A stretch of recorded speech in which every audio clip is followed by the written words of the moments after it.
Assalamualaikum warahmatullahi wabarakatuh. Salam untuk semuanya. Perkenalkan, nama saya Ante Amelia.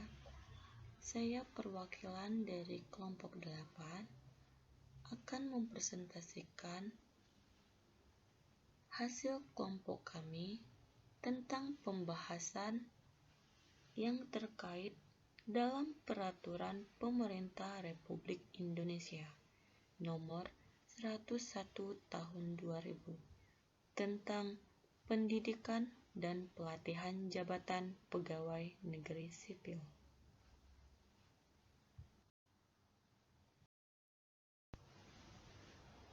Yang disusun oleh kelompok 8 yaitu yang pertama Andreas Krisna Adiwibowo, yang kedua Ante Amelia, yang ketiga Iriantika Widyaningsih. Dari kelas C, Program Studi Keperawatan Anestesiologi, Universitas Harapan Bangsa.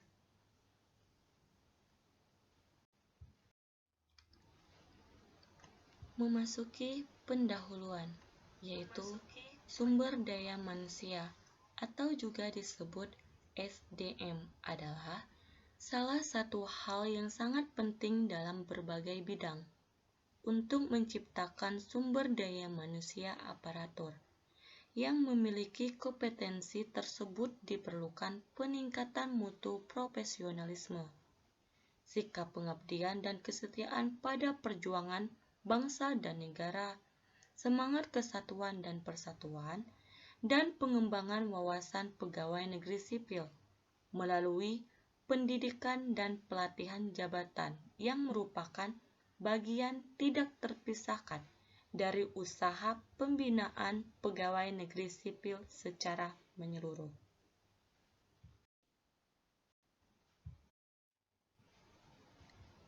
Selanjutnya, memasuki tentang Peraturan Pemerintah Nomor 101 Tahun 2000, antara lain, Bab 1, Ketentuan Umum, Bab 2, Tujuan dan Sasaran Diklat, Bab 3, Jenis dan Jenjang Diklat, Bab 4, Peserta Diklat, Bab 5, Kurikulum dan Metode Diklat, Bab 6, Tenaga Kediklatan, Bab 7, Sarana dan Prasarana Diklat, Bab 8, Penyelenggaraan Diklat, Bab 9, Pembiayaan Diklat, Bab 10, Pengendalian Diklat, Bab 11, Pembinaan Diklat, Bab 12, Ketentuan lain-lain, Bab 13, Ketentuan Peralihan, dan Bab 14, Ketentuan Penutup.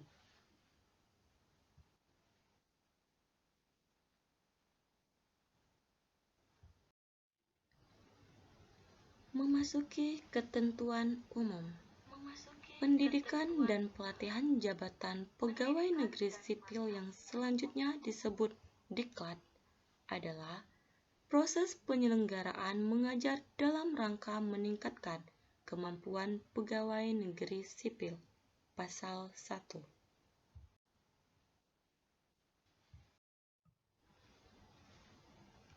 Tujuan dan sasaran Diklat yaitu meningkatkan pengetahuan, keahlian, keterampilan, dan sikap untuk dapat melaksanakan tugas jabatan secara profesional dengan dilandasi kepribadian dan etika PNS sesuai dengan kebutuhan instansi.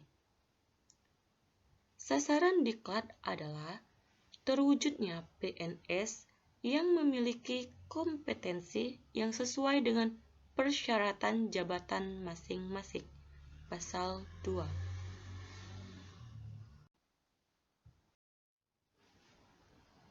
Selanjutnya yaitu jenis dan jenjang diklat. Diklat prajabatan dilaksanakan untuk memberikan pengetahuan dalam rangka pembentukan wawasan kebangsaan, kepribadian dan etika PNS. Di samping pengetahuan dasar tentang sistem penyelenggaraan pemerintahan negara, bidang tugas, dan budaya organisasinya agar mampu melaksanakan tugas dan perannya sebagai pelayan masyarakat. Pasal 7.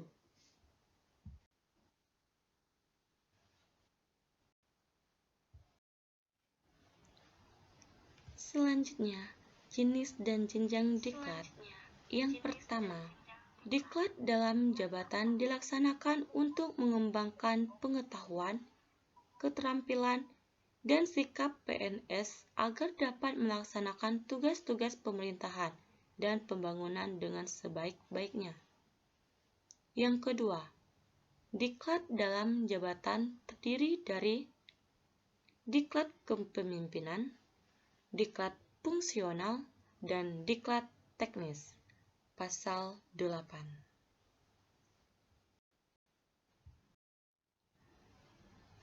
Selanjutnya, dalam peserta diklat, antara lain, yang pertama, peserta diklat PIM adalah PNS yang akan atau telah menduduki jabatan struktural.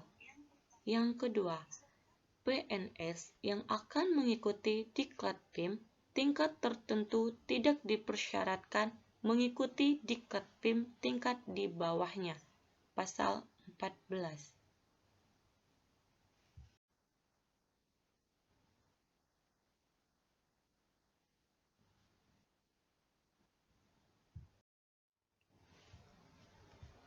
Kurikulum dan metode diklat, antara lain, yang pertama, kurikulum diklat mengacu pada standar kompetensi jabatan.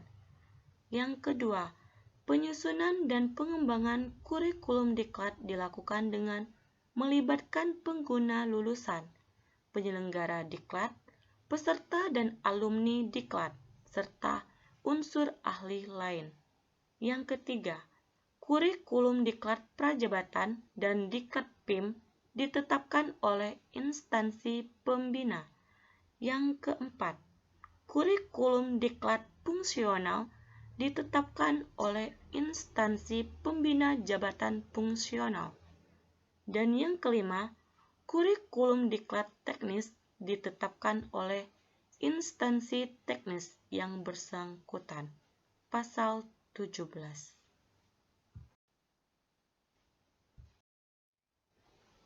Kemudian memasuki tentang tenaga kediklatan.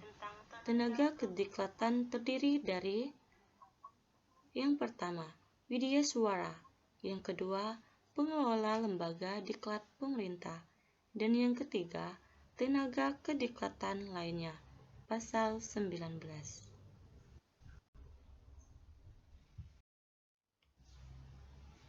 Selanjutnya yaitu pengendalian diklat. Antara lain yaitu instansi dalam pengendali bertugas melakukan yang pertama, pengembangan dan penetapan standar kompetensi jabatan. Yang kedua, pengawasan standar kompetensi jabatan.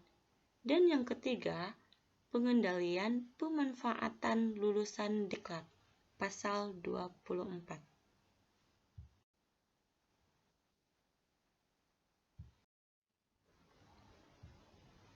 Baiklah, itulah presentasi kami dari kelompok 8. Saya mewakili mengucapkan terima kasih. Jika ada tutur kata yang salah, saya mohon maaf sebesar-besarnya. Wassalamualaikum warahmatullahi wabarakatuh. Salam sehat untuk semuanya.